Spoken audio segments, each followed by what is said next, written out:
Greetings and welcome to Yarnspirations.com. I'm Mary Beth Temple for Hooked for Life, and in this video we're going to take a closer look at the Leopard Print Knit Wrap. This is a gorgeous Intarsia project. It is knit lengthwise from the bottom to the top. We have it all color charted for you, so for those of you who love color charts, this is your jam. We are going to learn how to do an Icord Cast On at the bottom of the wrap. We're going to do a really interesting edging that gives us a rounded finished edge on both sides that is accomplished by pulling some yarn tightly and doing some creative slip stitching. And then we're going to learn the Icord Cast Off across the top. We're also going to learn lots of tips and tricks about working in Intarsia. So that is a technique in which you are using multiple colors in a row, and each color block section that you use is going to be made with its own ball or bobbin of yarn. So to make this project, you will need Patons Alpaca Blend. We used 3 colors oats, 3 balls of that. B is the sable. We used 4 balls of that and 2 balls of the butternut, which is color C.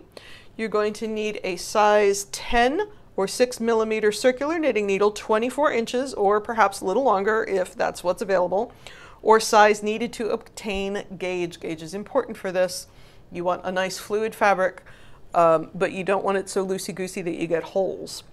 You will possibly need, and that's up to you, and we'll talk more about it later, you will possibly need some yarn bobbins, which you can get at the store, or you can make some out of cardboard or plastic canvas. Now, I did not use the yarn bobbins because I do not personally enjoy using them with the thicker weight yarns, but you certainly can do that if you wish. And that's all we need to get started. So the first thing we're going to take a look at is the Icord Cast On. The very first thing we're going to take a look at is the Icord Cast On. To begin, cast on 4 stitches with C, which is our butternut color. Slip 4 stitches just knit back onto the left hand needle. So let's take a look and see what that looks like. So there are my 4 cast on stitches. Let me make sure I'm not knitting with the tail here. So I'm going to knit those 4 stitches, 1, 2, 3, 4. Now it says slip 4 stitches just knit back onto the left hand needle. Don't turn the work. So you finished the row, you're just going to slide them back to the other side without knitting or twisting or turning or doing anything wonky like that. For the second row it says KFB, which is knit front and back, knit to end of row. So my working yarn is on this side, and I'm going to bring it all the way over to this side like I normally would for any kind of I-cord. So my knit front and back is knit in the front of the stitch like you normally would. Do not push it off the left hand needle. Knit in the back of the same stitch and then push it off the left hand needle, and now you have made 2 stitches where 1 existed, so that's a 1 stitch increase. And then you're going to knit to the end of the row.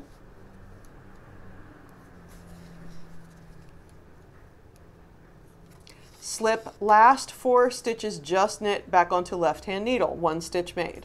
So once again, no twisting, no turning. I'm just going to move them over. 1, 2, 3, 4. And so now I have 4 stitches on the left hand needle and 1 on the right hand.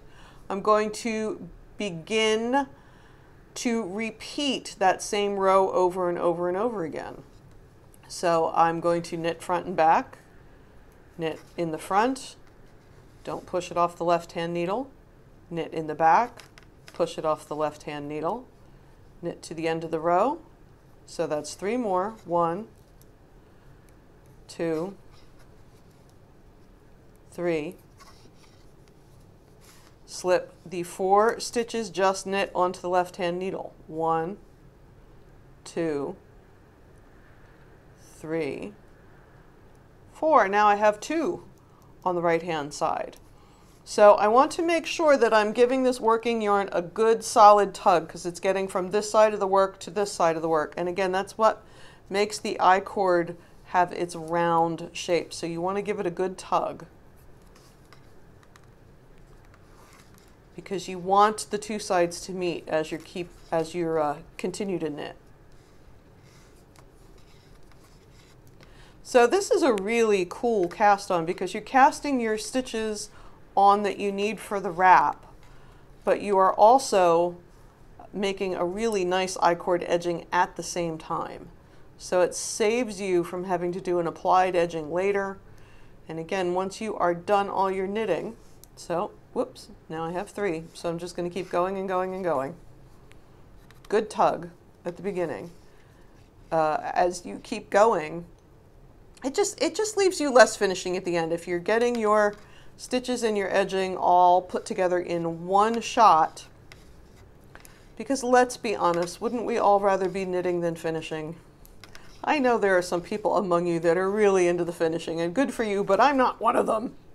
So you see, it's got this kind of weird angly thing going on, but you don't need to worry about that. That is how we are getting the stitches on to the right-hand needle that we're going to knit later.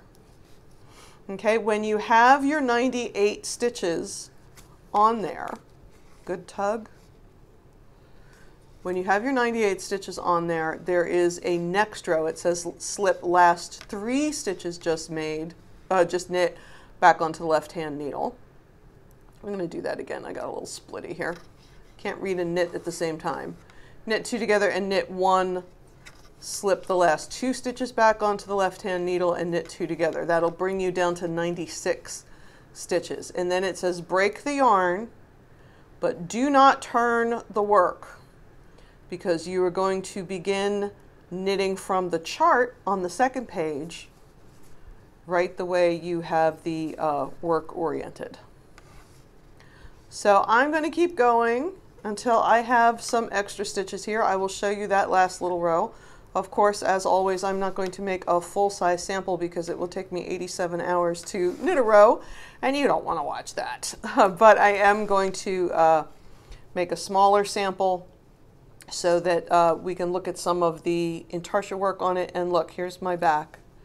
And this is where I'm telling you to tug your yarn in here. I want this edging to be rounded. But it looks really cool, and I think it's a very clever cast on, and I'm really excited that we get to use it. So I'm going to keep going till I get a bigger swatch, and then we're going to come back and do some Intarsia knitting. Okay, once again, I have cast on the number of stitches that I wanted to. You will have more because you are casting on 98 to do the whole wrap, but I'm going to do a smaller swatch. And I know I keep saying it, but I adore this cast on. I just think with the I-cord, it's so clever, and you do the I-cord and the cast on at the same time. It just saves so much time. Here it is on the wrong side of the work. It just looks perfect on both sides. I love it, and I think it's very clever. So we have gotten to where it says next row at the top of the last column on the first page. So this is the end of the Icord cast on. So it says, whoops, in that case, slip the last 3 stitches just made onto the left-hand needle, knit 2 together, knit 1. Then it says slip last 2 stitches back onto the left-hand needle. 1, 2. And knit 2 together. Knit 2 together.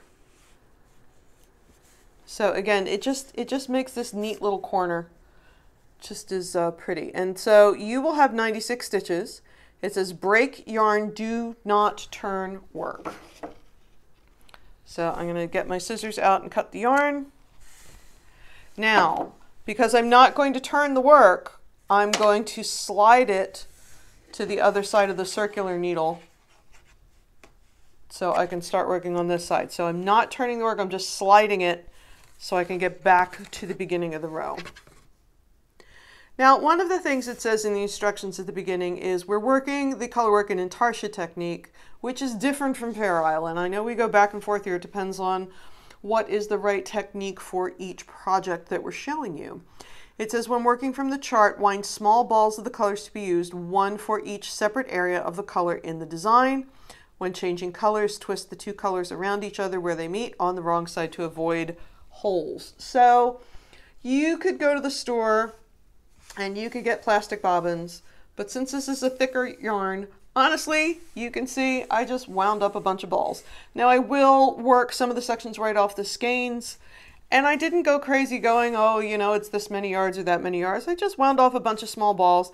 When we look at the chart, you will notice that some color sections are bigger than others. So if I have a small ball, I'll use it in a small section. If I have a large ball, I'll use it in a large section. I'm not gonna make myself bananas. So let's take a closer look at this chart. So one of the things I'll tell you that we're going to show you in a minute is that if you look at the finished wrap, it has the C color all the way around it. So that's what we just did. That's that Icord Cast On. There are 3 stitches in C at the beginning and the end of the wrap, and we're going to do again sort of a fake I-cord finish that I think is very clever. Those are not shown on the chart. So in addition to what you're seeing on the chart, your I-cord that you already made is down here. You have 3 stitches on this side and 3 stitches on that side, and those are in C, and those are always going to be their own separate ball of yarn because you don't want them getting tangled up in anything else. Now, on the right side rows, we are going to read from right to left. On the wrong side rows, we are going to read from left to right. Generally speaking, you're going to want a different bobbin or ball of yarn for each big clump of a color. My own personal rule is I do not like to drag unused yarn across more than 3 or 4 stitches because I think it's messy. But here, for example, I'm going to just knit to here on camera. I'm going to go from here to here on camera. But if I was going here, I wouldn't make a separate bobbin for those 4 little stitches because there's just 3 in a row, so I would bring that yarn to this side. But it is more of an art than a science. Generally speaking, if it's more than a couple of stitches, you're going to want a fresh bobbin or a fresh ball of yarn. And the reason is we don't want floats. Floats is what we call the unused yarn that travels behind the color that we're using. Because this has so much color work in it, it's such an interesting pattern. You don't want a gazillion floats on the wrong side of the work because, you know, you'll get your ring caught on it when you're putting on, or you get it caught in your earrings or whatever. You just don't want a ton of floats. So that's why we're using. The other thing we talked about was using the Intarsia method, and which we're doing by using these bobbins, and you have to twist the yarns. Now, a lot of people tell you you have to twist them in, you know, 360 degrees, and it's a big. You don't have to go crazy. Really, my rule for Intarsia is this. If you are paying attention to the gauge of the work and you're making sure to not pull too tight or too loose, but to make that stitch in the new color and the last color look the same as the stitches on either side of it, you're going to be golden as long as you are consistent about how you bring your new yarns into play.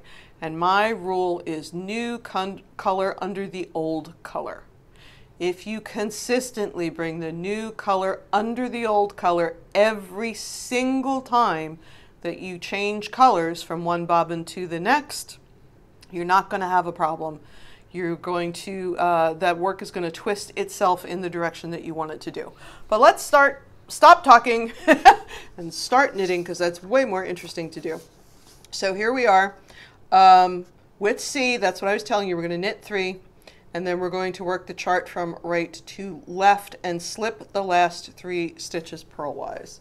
So let's take a look at that. Now, when I'm joining my balls of yarn, once again, I don't like big knots. I don't like to make a big to-do out of it. I will just pull up a fold, maybe 6 to 8 inches in from the end, and start from there. Is that first stitch going to be a little loose? Yeah, it is. But when I go later and weave in the ends, I can tighten it up. It's not a big deal. And I don't like to tie knots. I don't. That's a thing of mine.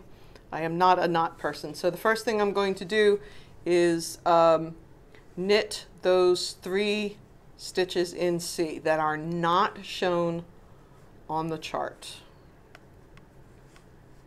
All right, so there's my 3 C stitches. Now I'm going to go to the chart, and with my A color, I'm going to knit 1, 2, 3, 4, 5, 6, 7. 1, 2, 3, 4, 5, 6, 7. Just better to count twice and be right than count once and be wrong.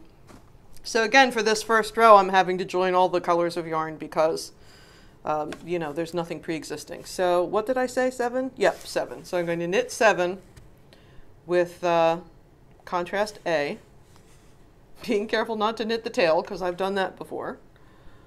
1, 2, 3, 4, 5, 6, 7. Now the next thing I have is the dark brown, which is contrast B, and I counted, it's 11. I will say counting in the dark color is a little more difficult just because it's black lines dividing a dark brown, so really take a moment and make sure that you are counting the correct number of stitches on the chart, especially when you're working in this dark color. So I know that's 11 because I counted about 4 times when we were off camera to make sure that I had the right number.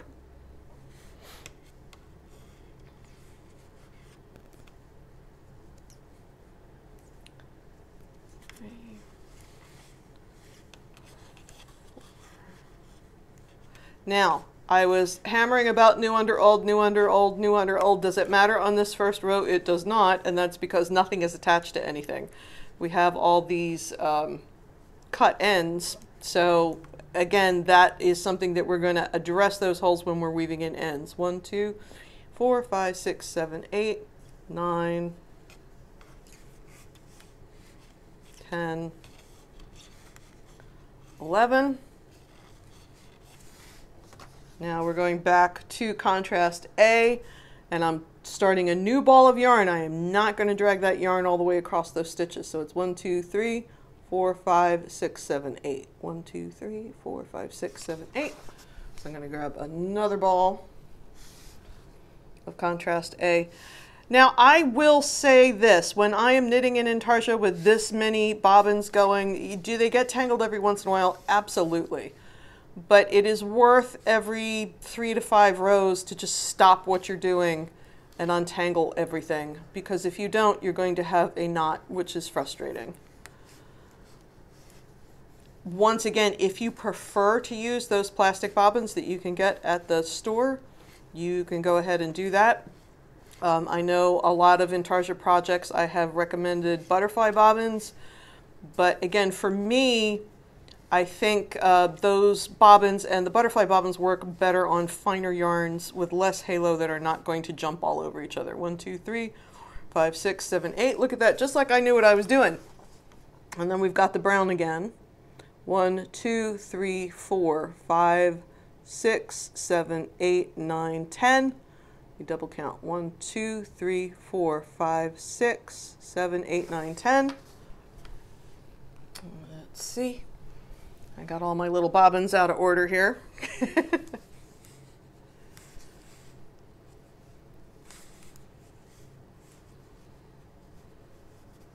1,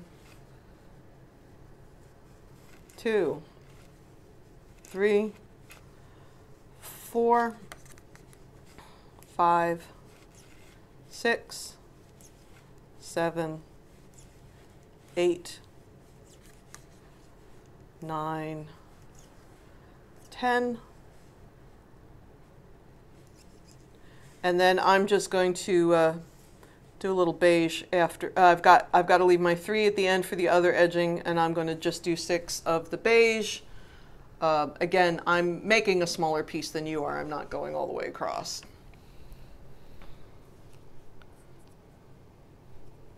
The entire width of the chart. So let me get some beige in here, some of that contrast A. It's not really beige, is it? It's oats.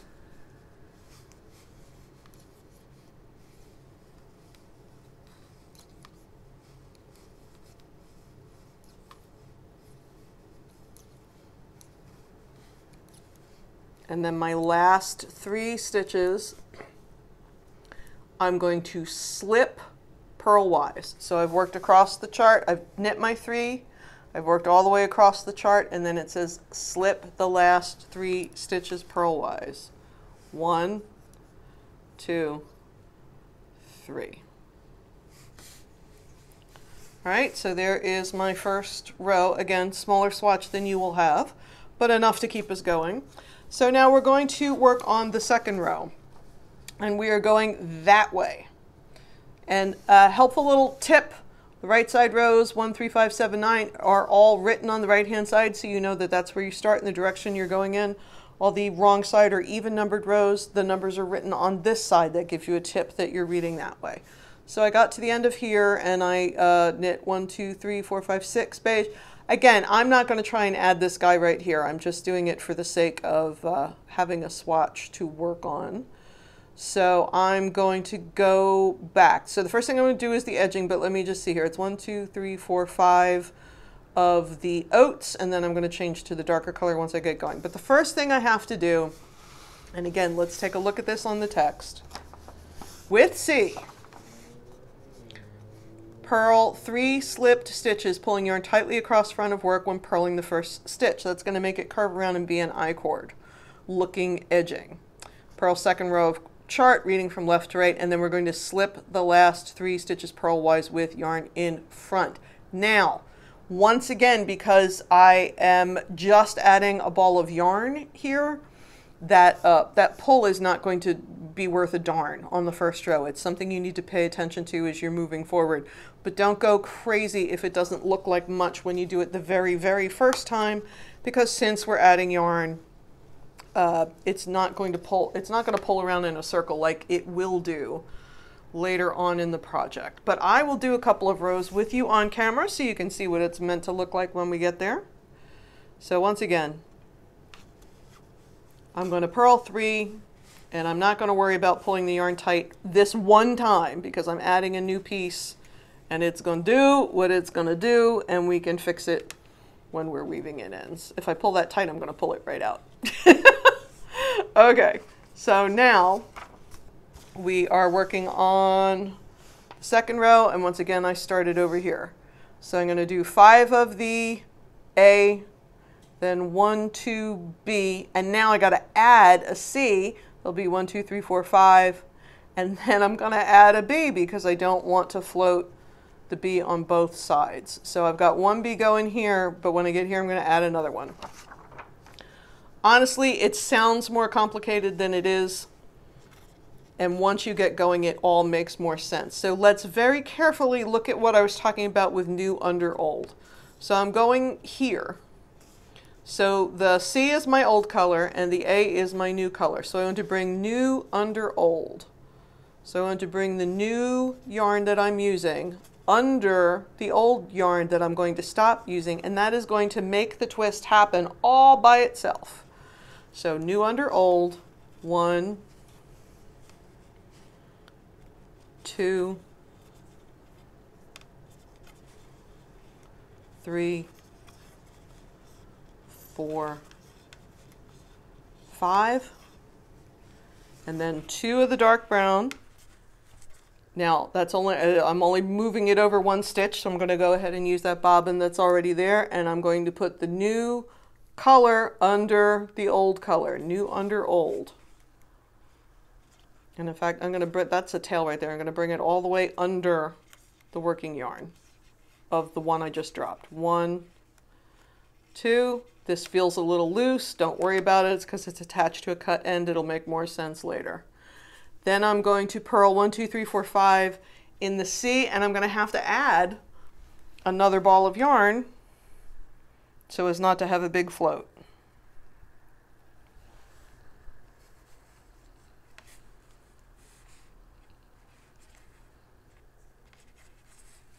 One.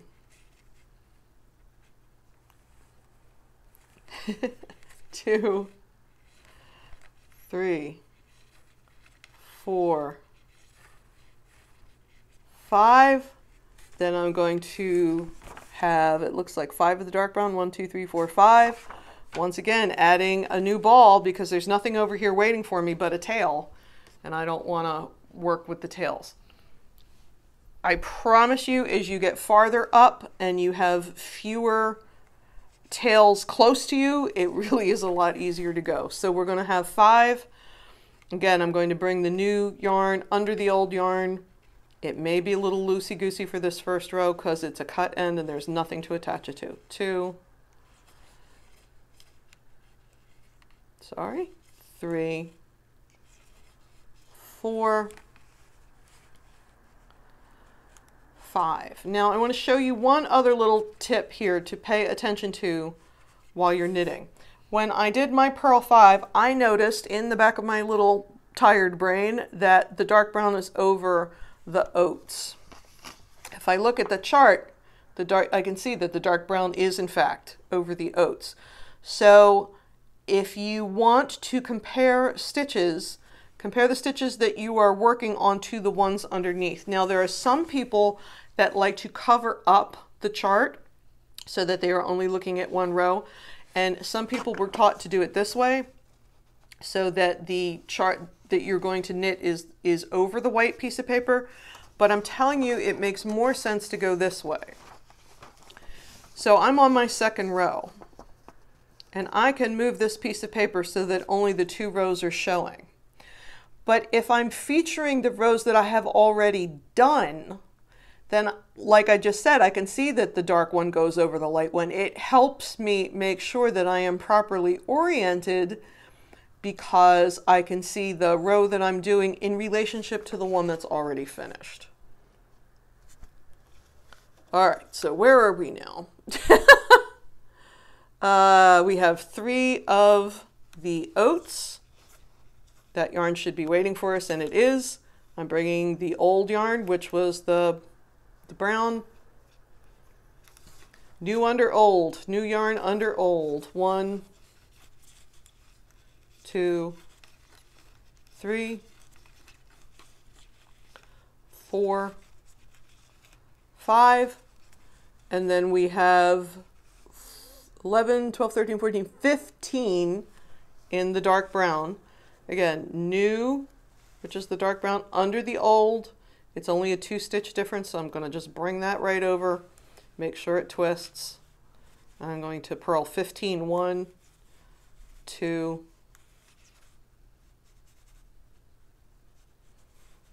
3. Don't worry about loose stitches where the tails are. 4, 5, 6, 7, 8, 9, 10, 11, 12, 13, 14, 15, and that should leave me with 5 of the oats. 1, 2, 3, 4, 5. New under old. Where's my guy? Here he is. 1, 2,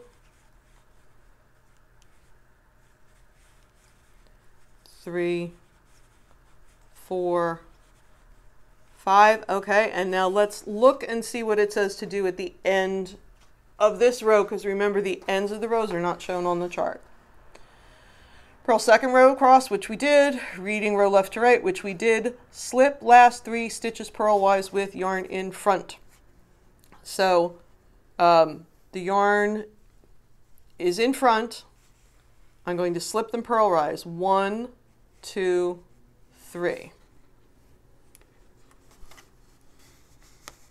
Now, moving on to the third row. With C, knit the 3 slipped stitches, pulling yarn tightly across the back of the work. So the yarn is way over here, and it's telling me to move it tightly. So I'm going to knit here, but I'm going to pull that tight. What that is going to do is make these stitches draw in on themselves, and it will look a lot like the I-cord. It gives me that neat finish. So once again, I'm going to pull tight. Won't look like much now because we just added that yarn. 2, 3. Knit the third row of chart across the next. Now look, see this big gap, which is exactly what I do not want in the grand scheme of things. This is how new under old is going to fix that. So I'm on the third row. I'm going to knit 1, 2, 3, 4, 5 of the oats. And I want to make sure that the new yarn, which is here, sorry, that was a tail, goes under the old yarn. So there's the old yarn that I'm not going to use anymore. The new yarn goes under. new under old, new under old, new under old. 1, 2, 3, 4, 5. Again, this very first one, you're still seeing a little bit of a gap because that was a new strand of yarn. But you can see that the gap up here in the row that I'm just working on, it just closed itself. And it did it all by itself because I am consistently over and over and over making sure that I am bringing new under old. So now I'm on my dark brown. That is going to be 16 stitches. The 15 that I did before +1. There's my gap that I want to close. The yarn is waiting for me. New yarn under old. There's my old one going over there. My new yarn comes under it. Right? My gap is closed.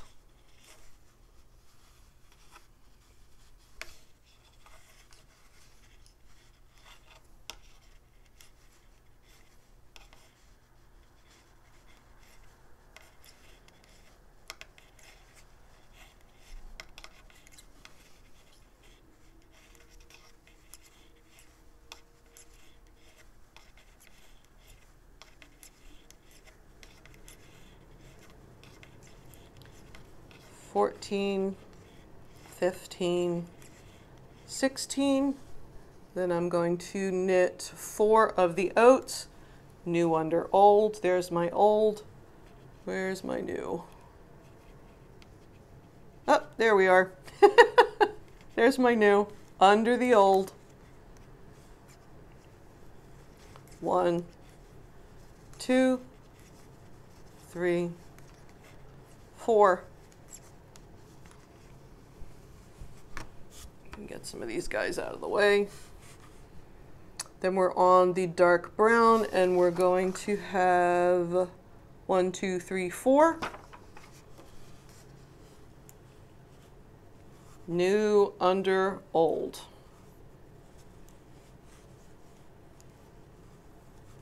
1, 2, 3, 4. We're on the gold. We're going to have 3. Oops, no, I'm sorry. I'm on the 3rd row. 1, 2, 3, 4, 5. That makes more sense. New under old. You tired of hearing me say that yet? I'm telling you, if you are consistent, it will make your work look like $1,000,000. And that's why I keep hammering the point home. 1, 2, 3, 4, 5, and we're not worried about this loosey one right here because it was from adding a stitch. So don't get crazy. We will tighten that up when we're weaving in the ends. Then we have, let's see, 1, 2, 3 of the dark brown.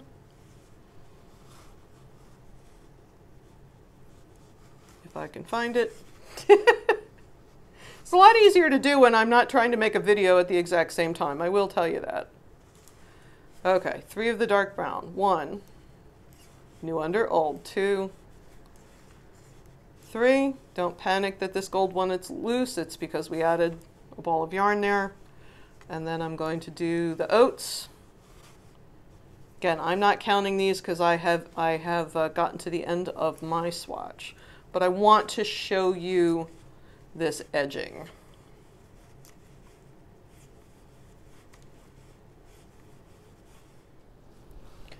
All right, and the next thing it says is slip last 3 stitches purlwise with yarn in back. So the yarn, that's the wrong one, that's a tail.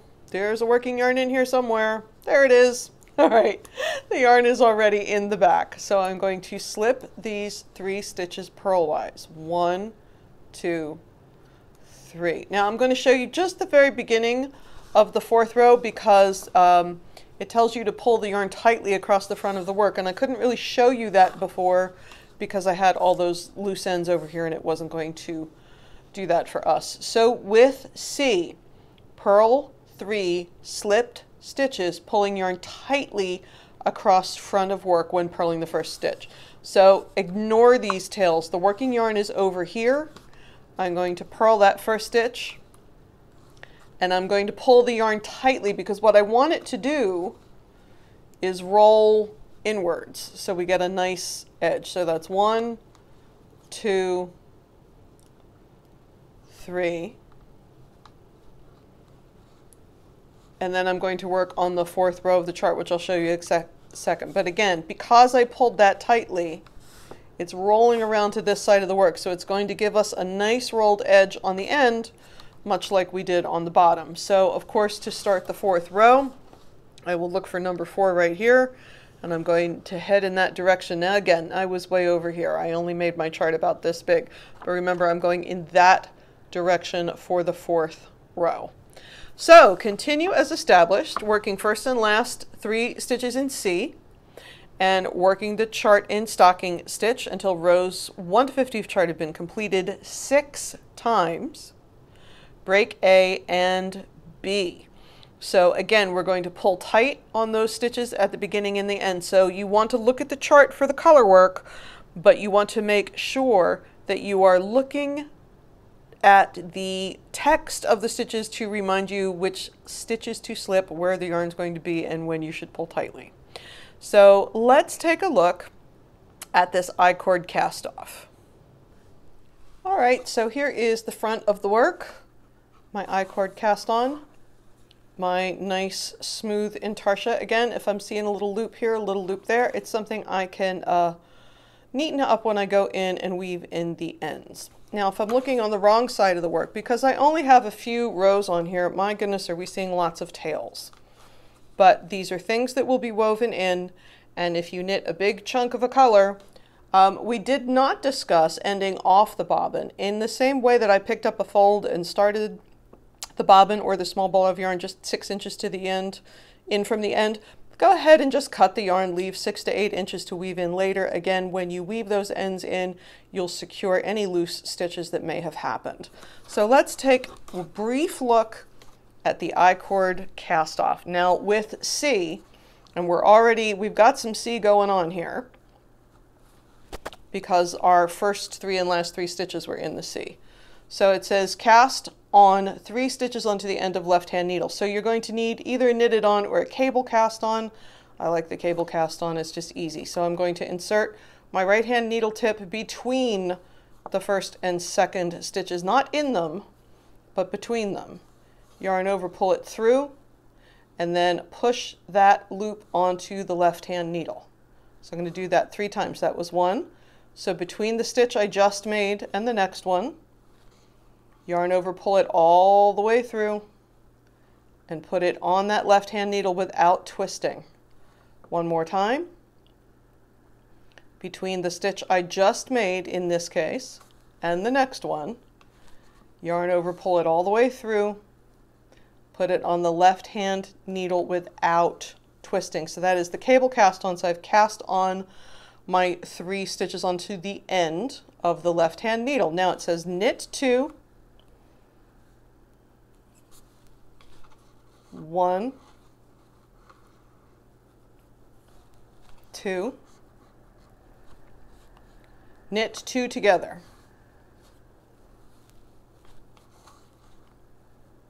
Slip last 3 stitches back onto the left hand needle and repeat from star or asterisk. So I finished those 3. I'm going to put them back on. This is sort of the opposite of what we were doing with the Icord Cast On. We're going to just keep manipulating these stitches back and forth so we get a nice rounded edge at the top. So once again, I'm pulling my yarn across the back because I want a rounded edge. Knit 2, knit 2 together. Pass the 3 stitches back onto the left hand needle. 1, 2, 3. Give that yarn a tug. We want to force that rounded edge. 1, 2, knit 2 together. Pass them back to the left hand needle. 1, 2, 3. And this is all I'm going to do all the way across. Knit 2, Giving that a good tug to give my rounded edge. 2, knit 2 together, pass them back to the left-hand needle. Whoops, I split that one a little bit. So as you can see, now that we've done a few, I'm getting a rounded edge on the cast off that's going to match the rounded edge on the side, and it's going to match the rounded edge on the bottom. So I'm going to go all the way across until 3 stitches remain. Knit 2 together, knit 1. That'll give me 2 stitches on the right hand needle, which I will pass back to the left hand needle. Knit 2 together and fasten off. At this point, there are some ends to weave in, but this is such a glorious project. Everybody is going to be amazed that you made it.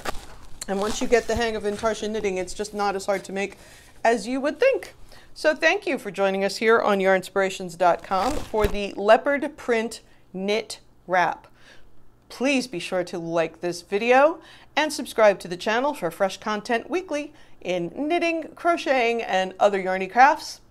I'm Mary Beth Temple for Hooked for Life, and I look forward to seeing you again here real soon.